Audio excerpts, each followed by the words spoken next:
Hoje eu pretendo falar dentro da série Igreja Contagiante, e eu queria dizer que este título é um sonho para a nossa igreja. A igreja ser uma igreja contagiante. A palavra contagiante significa aquilo que se propaga ou espalha de uma pessoa para outra, de um local para o outro, que exerce influência sobre algo ou alguém. É isso que nós esperamos da nossa igreja, que ainda não é, mas será, em nome de Jesus. Uma igreja que contagia. Isso aqui é uma visão. Sabe, você pegar um fósforo, joga na grama seca e aquilo espalha o fogo. A gente quer que essa igreja coloque fogo nesta região. Então, é dentro desta série Igreja Contagiante. E hoje eu quero falar sobre o DNA do reino. O DNA do reino. E o texto está em Mateus, capítulo 5, versículos 13 a 16. Olha, acompanha aí a palavra de Deus que estará sendo projetada. Vocês são o sal da terra. Se o sal perder o seu sabor, como restaurá-lo? Não serve para coisa alguma, a não ser para ser jogado fora e ser pisado pelos homens. Vocês são a luz do mundo. Uma cidade sobre um monte não pode ser escondida. Ninguém acende uma lamparina e a coloca debaixo de uma vasilha. Pelo contrário, ela é colocada no lugar adequado e, desse modo, brilha para todos. Assim também, a luz de vocês deve brilhar diante dos homens, para que vejam as boas obras de vocês e louvem o Pai de vocês que está nos céus. Todo mundo já ouviu falar de DNA, né? Essa palavra aparece nas séries policiais, nos testes de paternidade. Eu conheço uma pessoa que levou o filho no médico com o seu filhinho. E aí, o médico, o que foi, meu senhor? Qual o problema dessa criança? Falou, doutor, o meu filho não consegue abrir os olhos. Não consegue, os olhinhos dele abrem muito pouquinho. E o médico disse, olha, quem tem que abrir os olhos é você, porque esta criança é filha de japonês. Então o problema dele... Coisa infame, né, para falar no púlpito.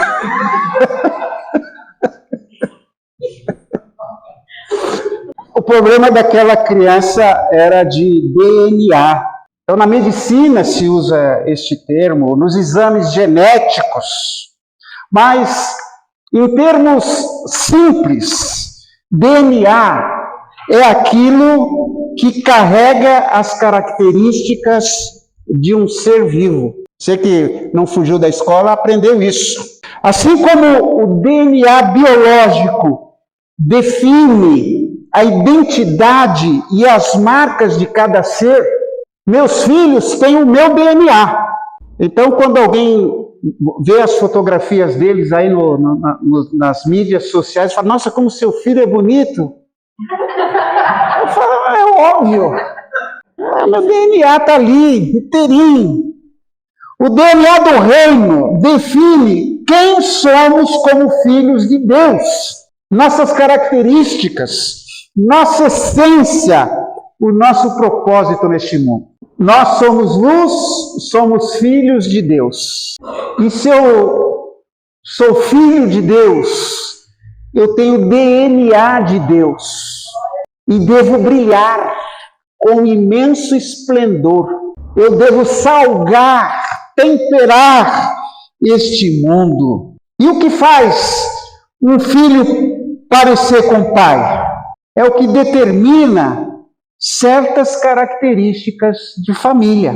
Quando alguém diz assim, isso está no DNA da nossa família, ela está dizendo, isso faz parte da nossa natureza. Algumas empresas falam do seu DNA, e nessa Copa do Mundo ficou evidente que a seleção brasileira perdeu o seu DNA. A irmã Marita, que mal criada que é essa irmã. Ela chegou aqui para mim agora, quando eu chegar, ela falou, bem feito que o Brasil perdeu, você cancelou o culto. Quer dizer, a culpa é minha. Pois é, mas perdemos, aquilo lá não era seleção. Um time com 30% de bola, não é o Brasil, aquilo lá não é meu time. Né? Mas nós perdemos. E as instituições têm um DNA, a igreja tem seu DNA. Aquilo que não pode ser perdido sem deixar o que você é. Se você perde o seu DNA, você não é você. Quando a Bíblia fala do reino, então eu falei do DNA, o DNA do reino. O reino não significa território, não significa um país, uma instituição religiosa. O reino não é a igreja. O reino de Deus é o governo de Deus sobre a vida das pessoas. O reino de Deus é Deus mandando. Cristo é o cabeça da igreja, ele manda na igreja. Ele governa a igreja. Quando no Pai Nosso, Jesus nos ensinou a orar assim, seja feita a tua vontade na terra como é feita no céu. É isso. O reino de Deus é isso. A vontade de Deus é feita na terra. E a igreja é o reino de Deus. É quando a vontade de Deus passa a orientar os nossos pensamentos, as nossas escolhas, os nossos relacionamentos, as nossas atitudes. Onde Deus reina, o reino está presente. Olha, gente, onde quer que se faça a vontade de Deus, não importa a denominação, a religião, não importa. Se a vontade de Deus está sendo feita, ali é o reino de Deus prevalecendo. Então, Jesus está dizendo, é assim que vivem os cidadãos do reino. O reino de Deus não é um programa, não é uma campanha, não é uma estratégia evangelística, é a natureza do povo de Deus. Nós somos filhos de Deus. Depois das bem-aventuranças no Sermão da Montanha, Jesus olha para os seus discípulos e diz, vocês são o sal da terra. Vocês são a luz do mundo. Ele não diz, vocês precisam tentar ser. Ele diz, vocês são. Vocês são. E hoje eu quero falar sobre 3 marcas do DNA do reino de Deus. Quais são essas 3 marcas? O povo de Deus é inconfundível. O povo de Deus é indispensável. O povo de Deus é intencional. Então, vamos por essa primeira marca do reino de Deus. Nós somos inconfundíveis. Vocês são o sal da terra. Fala para a pessoa aí que está do seu lado, atrás ou na frente, você é o sal da terra. Fala aí, bem forte. Você é o sal da terra. Jesus fala que o sal, se perder o sabor, não presta para nada. Não sei se temos algum químico aqui.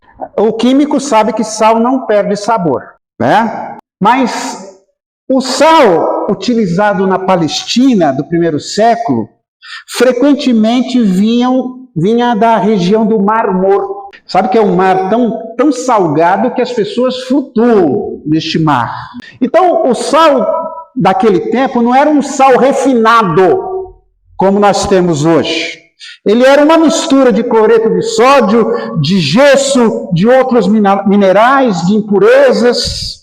Então, quando a umidade dissolvia o cloreto de sódio, restava um resíduo branco que não salgava mais, que não era sal. E nesse sentido, o verbo usado em Mateus para tornar-se insípido ou perder o sabor, descreve algo que aparentemente ainda é sal, parece com o sal, mas perdeu a sua função. Portanto, Jesus não está ensinando química aqui.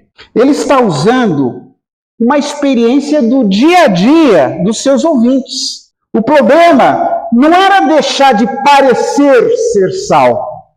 O problema era deixar de cumprir a missão. E talvez este seja o maior perigo da igreja. Continuar parecendo igreja sem influenciar ninguém. Sem influenciar. Parece igreja, mas não está abençoando ninguém. Virou uma religião. Vai lá, cumpre os rituais, cumpre suas obrigações e pronto. Sai daqui, você não influencia ninguém. Naquele tempo, gente, o sal era muito importante. Ele conservava os alimentos. Ele temperava, ele dava sabor à comida, ele preservava os alimentos, porque não havia geladeira. A carne estragaria rapidamente, então a carne era salgada. O sal era tão valioso que em alguns lugares o sal servia de pagamento. Daí a palavra salário. Salário vem disso. A pessoa era paga com sal. Tão importante. Hoje, se seu patrão chegar, está aqui 5 quilos de sal para você, você vai jogar o sal na cabeça dele, não é verdade? Mas naquele tempo, o sal era muito importante. Mas uma coisa chama a atenção: o sal nunca passa despercebido. Quando há sal demais, você percebe. Essa comida está salgada. Quando falta sal, essa coisa está insossa, está sem sal, comida ruim, aí você põe um pouquinho de sal. O sal influencia o ambiente onde está. Jesus está dizendo, olha, vocês devem ser assim. O reino de Deus produz pessoas diferentes. Aliás, era um mantra na minha infância, eu ouvi isso dezenas de vezes na igreja. O crente é diferente. Aquelas pessoas que é daquele século vão se lembrar disso. Quem é crente antigo aqui deve ter ouvido muitas vezes. O crente é diferente. Não melhores, não superiores, mas diferentes. Hoje, nós vivemos numa sociedade extremamente parecida. As pessoas se vestem do mesmo jeito, pensam do mesmo jeito, reagem do mesmo jeito. Quer um exemplo? Veja as redes sociais. Elas funcionam como uma grande máquina de copiar comportamento. Uma pessoa dá uma opinião e 1000 repetem aquela mesma opinião. Uma moda aparece e 1000 seguem aquela moda. Mas Jesus diz, vocês são sal. Vocês não foram chamados para se dissolver na cultura. Vocês foram chamados para influenciar a cultura. Isso aparece nas pequenas coisas, na honestidade, gentileza. Quando você vê crente xingando pessoas, brigando, pelo zap, sabe, você posta alguma coisa, a pessoa dá-lhe um coice. Eu já levei muito coice via internet. Na forma de enxergar as pessoas, crente preconceituoso. Sabe, onde nasceu, a religião que ele segue, a profissão que tem, qualquer coisa. Forma de falar, maneira de lidar com dinheiro, na maneira de reagir às críticas. Recentemente um jornalista comentou, nas redes sociais as pessoas perderam a capacidade de discordar sem odiar. Parece que você tem que discordar odiando, xingando, retrucando. Não há mais diálogo. Não há mais diálogo. Talvez o sal do reino apareça justamente aí. Quando todos gritam, o discípulo escuta. Quando todos atacam, o discípulo acolhe. Quando todos cancelam, o discípulo oferece graça para as pessoas. Pedro diz: estejam sempre preparados para responder com mansidão e respeito. Eu estou terminando de ler um livro de um monge budista, Thich Nhat Hanh é o nome dele. Ele é vietnamita. E ainda ontem eu estava nesse capítulo. Ele fala o seguinte: por que a gente odeia? Porque a gente não compreende. A gente não procura compreender as pessoas. Por que ele é assim? Por que ele é mal educado? Por que ele é grosseiro? Por que ele é isso, aquilo? Se a gente compreendesse a história dele, nos colocar dentro dele, procurar entender a sua dificuldade, talvez a gente deixaria de ser assim tão truculentos com as pessoas diferentes. Como Jesus nunca foi. Jesus acolhia os pecadores, sem religiosismo, sem crítica, sem apontar o dedo, como fez com a mulher pecadora, como fez com o cobrador de impostos e assim por diante. O povo do reino não se confunde com o ambiente, porque o DNA do reino produz pessoas inconfundíveis. O segundo ponto é este daí. Nós somos indispensáveis. Jesus não disse: vocês são um enfeite da terra. Ele diz: vocês são o sal da terra, vocês são a luz do mundo. Pense numa casa durante uma queda de energia, tudo para. Você procura uma lanterna, procura uma vela, porque a luz falta. Imagine um alimento completamente sem tempero, você percebe imediatamente. Jesus está dizendo: o mundo precisa da presença dos discípulos, não porque somos mais importantes, mas porque Deus nos enviou. Quando a igreja serve, o mundo melhora. Quando a igreja acolhe, o mundo melhora. Quando a igreja cuida dos excluídos, o mundo melhora. Quando a igreja promove reconciliação, o mundo melhora. A igreja de Jerusalém caiu na graça do povo. Lembra desse texto? Caindo na graça do povo. A igreja que caiu na graça do povo. Ou outras traduções, eles eram estimados. Todo o povo tinha simpatia por aquela igreja. Uma igreja assim, uma igreja que tem as suas portas abertas. Eles distribuem alimentos diariamente, abençoam famílias, servem. Isso é sal que está salgando. A luz estava brilhando. Muitas vezes, a sociedade não percebe a importância da igreja. E muitas vezes tem razão por isso. Porque a igreja se torna um lugar fechado. Mas quando as pessoas enfrentam uma crise, uma tragédia, uma dor, essas pessoas procuram alguém em quem confiam, em quem respeitam, quem oram. Eu vivi uma época da minha vida, no século passado, em que eu era o único aluno crente da escola, era o único funcionário crente lá onde eu trabalhava, era o único.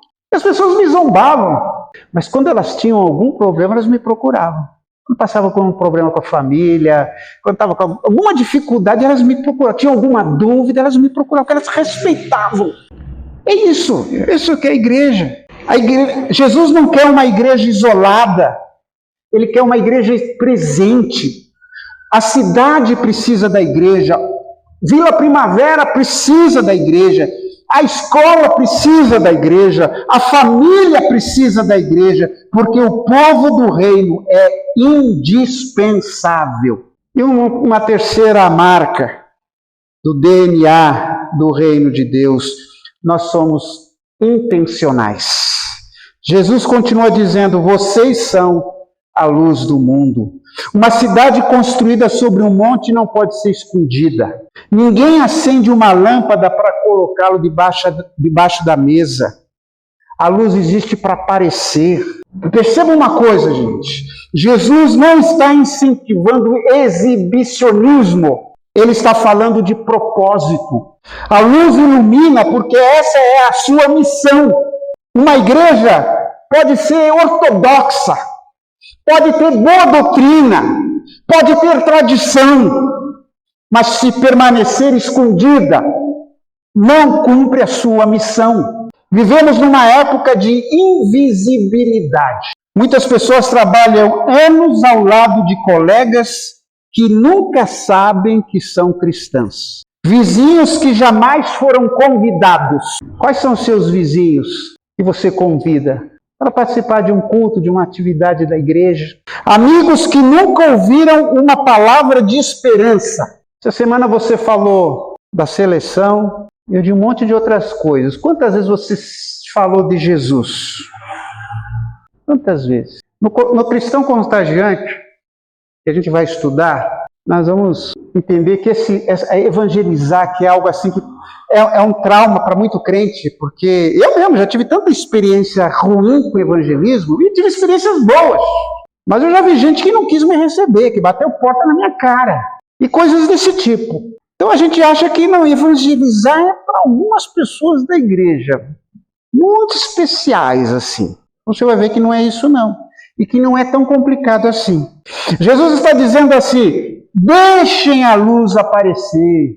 Isso acontece através das boas obras, da hospitalidade, da compaixão, da generosidade, do testemunho. Outro dia um pastor contou que uma vizinha perguntou para ele, por que vocês sempre ajudam as pessoas? E a resposta foi muito simples. Porque Jesus fez isso por nós. Tá? Ele já achou um caminho para a pessoa. Eu já contei isso aqui, mas para mim foi uma experiência interessante. Eu contei, eu estava num domingo, lá por volta das 11h30, meio-dia, estava na fila do Carrefour para pagar aquela caixa de uso pessoal, né? E atrás de mim tinha uma mocinha e uma senhora, com aquela roupa de crente, com aquela Bíblia enorme aqui, as duas, aquela Bíblia de estudo e tal.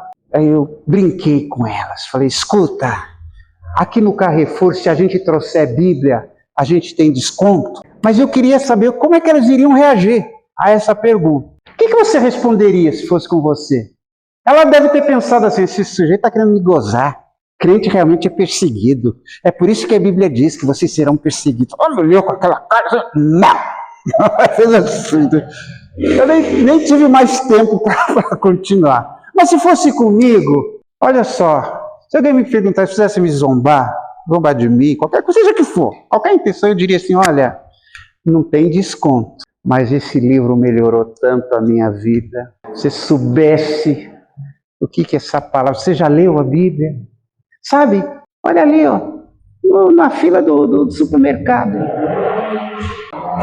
É isso. A luz não aponta para si. A luz aponta para o Pai. Jesus diz assim, para que vejam as boas obras de vocês e glorifiquem o Pai. Essa é a nossa intenção. Que o Pai seja glorificado. Que o reino de Deus, que o domínio de Deus prevaleça sobre a vida daquela pessoa que estamos apontando a luz. É isso. Essa é a nossa intenção. O objetivo nosso não é que diga assim, olha que igreja maravilhosa, que igreja linda, tantas cores diferentes no salão. Ah, quanto furinho no teto. Não, a gente não quer isso. Mas nós queremos que as pessoas digam assim, olha que Deus maravilhoso. É isso que a gente quer, gente.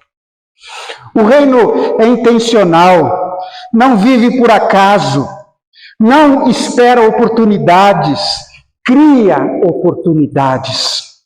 Não espera perguntas, constrói relacionamentos, não se esconde, brilha. Jesus está descrevendo o DNA do reino. Um povo inconfundível, indispensável, intencional. Talvez a pergunta seja, que tipo de presença nós temos produzido? Quando as pessoas convivem conosco, elas percebem o sabor do reino, elas enxergam a luz de Cristo, elas experimentam a graça de Deus. A Igreja Batista Primavera não existe apenas para realizar cultos. Ela existe para ser sal. Ela existe para ser luz, Resumindo, ela existe para ser contagiante. Ela existe para tornar Jesus visível. Que Deus nos ajude a viver o DNA do reino. Que sejamos inconfundíveis, indispensáveis, intencionais. Porque o mundo talvez nunca leia a Bíblia, mas certamente lerá a igreja. E que elas encontrem nesta leitura a glória de Deus. Deus nos ajude.